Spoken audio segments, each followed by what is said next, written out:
What's up mga kamakard? It's me again, Boknoise Vlog. So for today's video is magbibigay tayo ng isang sikretong paraan upang gumanda ang kanilang pangkatawan at siyempre para tumiba rin yung kanilang tuhod.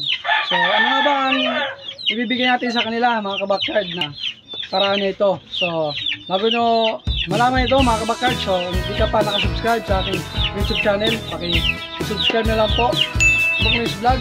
Pakiclick na lang po subscribe button para update kayo sa mga video na aking i-upload. So ano nga ba ang ibibigay natin na paraan na to? So tara, samahan nyo ko. Let's go!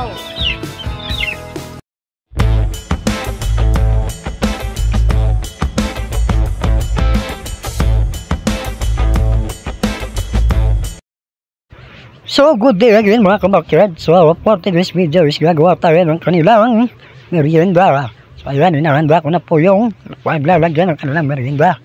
So, ito nga pala yung gagamitin natin ang merienda sa kanila para makirad saging. So, ang saging po is mabuti pong pambigay ng merienda sa kanila dahil ang saging po ay puno-puno ng potassium para pampatibay po ng ang tuhod. So, siyempre, yung kanilang daily feeds po nila, yung Integral 2000 at yung Stag Developer. So, ayan, lalagyan din natin ang vitamin bro. So, para mas masarap ang kanilang kain.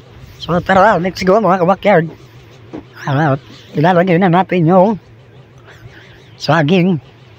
So, sa ano po niyan mga kabakyard is bibigay lang po tayo ng kanilang merienda is 12 noon po tayo magbibigay mga kabakad. So yan, simulan na natin yan. Mabalatan na po natin yung saging. So yan, mabalatan na natin. Oops, andahan lang po. Alright, yan, ito lang po talaga yung ginagawa ko dito sa aking backyard, sa aking mga sisi mga kabakad.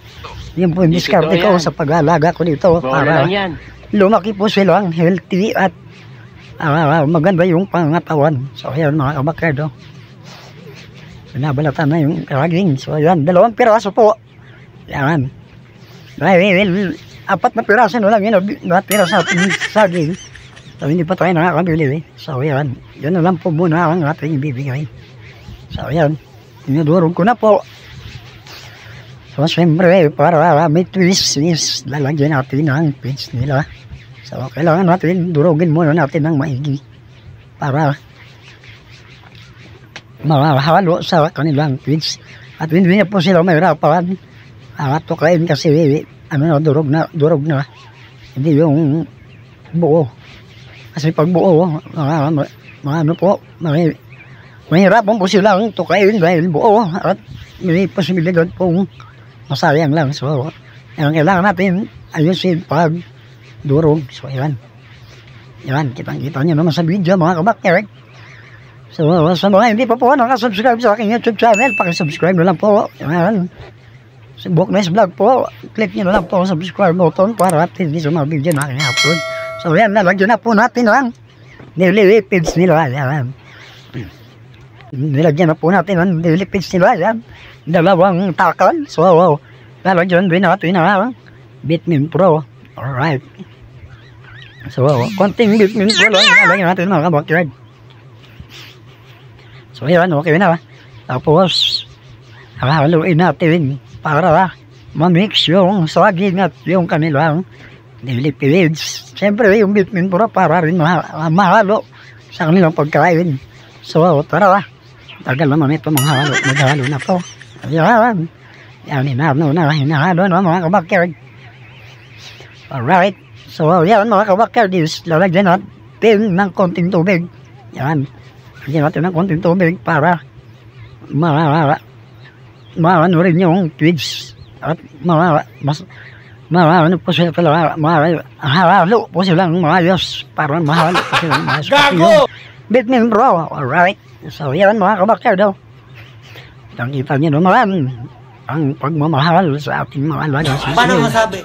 So yan mga kabakyard is merienda lang po yan para hindi po sila masyadong kasi yung saging is may inom din po yan, pang vitamins, may karga, ano po yan, maraming potassium po ang saging.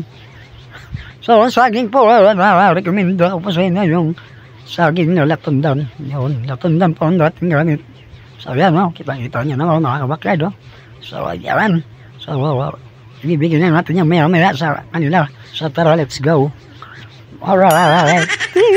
Hindi pong. So, tara mga kabakyard, ibigay na po natin yung ano nila, merienda.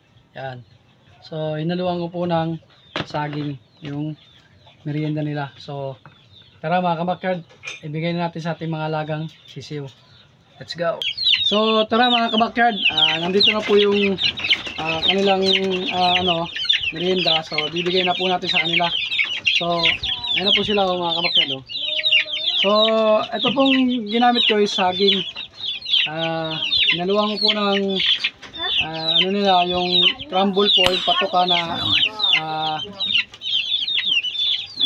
yung maintenance speeds po nila, hinaluan ko po ng saging. So, tara, ibigay na po natin to sa kanila. So, let's go!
Hanggang dito na lang po muna mga kabakyard. Yan, sana ay nagustuhan nyo yung ating binigay natin. So, nag-aagawa